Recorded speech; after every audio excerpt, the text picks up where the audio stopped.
তাহলে আমাদের হিসাব করলে দেখা যায় দুধ যদি পাই আমরা 18-20 লাখ টাকার, আবার যদি বাচ্চা একটা পাই 18-20 লাখ টাকার, তা একটা উটের পিছে কয় টাকা খরচ? এখন দুধ নাই, দুধ আমাদের এখানে নাই, গাভী কমে যাওয়ার কারণে দুধ নাই। এখন মাংস আছে 3000 টাকা কেজি হিসেবে আমরা বিক্রি করি। ফ্রিজিং করা তা আমরা লালা সম্বন্ধে কিছু জানি না, এ কথা আমি এখনও শুনি নাই। তবে উটের দুধে উপকারিতা আছে, এটা আমরা শুনছি যে উটের দুধে অনেক পুষ্টি এবং ডায়াবেটিস, একজিমা, প্রেশার, অনেক রোগের কাজ করে, ক্যান্সারের কাজও করে উটের দুধ।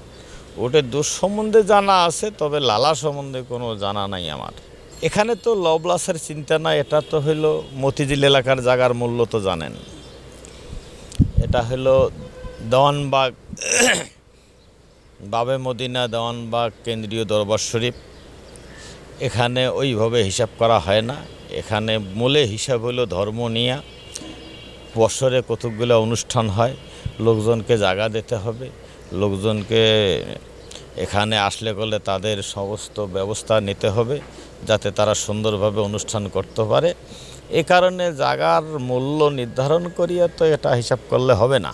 বাণিজ্যিক উটের খামার এখনও কেউ করে নাই, তবে অনেকে চেষ্টা করছিল, ওরা ব্যর্থ হয়েছে, পারে নাই। ব্যর্থ হওয়ার কারণ ওইভাবে ওরা তদারকি নেয় নাই। কারণ হলো তদারকিটা হলো বড় জিনিস, এখন কর্মচারীর উপরে ছাড়ি দিয়ে থইলে তো আর হবে না।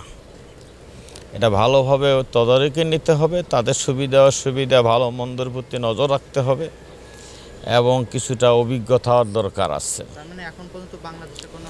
না, বাণিজ্যিক কোনো খামার এখনও হয় নাই। তবে আমরা বলছি, অনেক সাক্ষাৎকারে বলা হয়েছে যদি কেউ বাণিজ্যিকভাবে খামার করতে চায় তাহলে আমরা আমাদের কাছে পরামর্শ চাইলে আমরা তাদেরকে সহযোগিতা করি এবং পরামর্শ দেব। না, এরকম এখনও খামার করবে বলে আমাদের কাছে বলে নাই। অনেকে বলছে, বলার পরও তারা ওইভাবে উদ্যোগ নেওয়া আমরা এখনও দেখিনি। তারপরও তো প্রায় 10 বছর থেকে ইনপুট বন্ধ, চিন্তা করলেও হয়তো সম্ভব হচ্ছে না তাদের জন্য। ঠিক আছে, ঠিক আছে।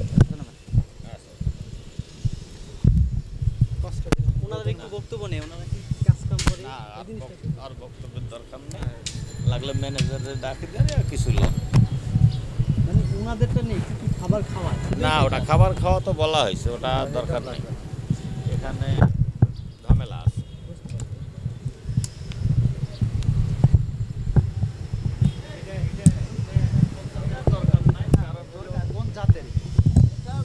ভারতীয় দুম্বা আছে, রাজস্থানী দুম্বা আছে। দুম্বা জন্য খামারের সাথে বাংলাদেশে অনেক জায়গায় উটের খামার।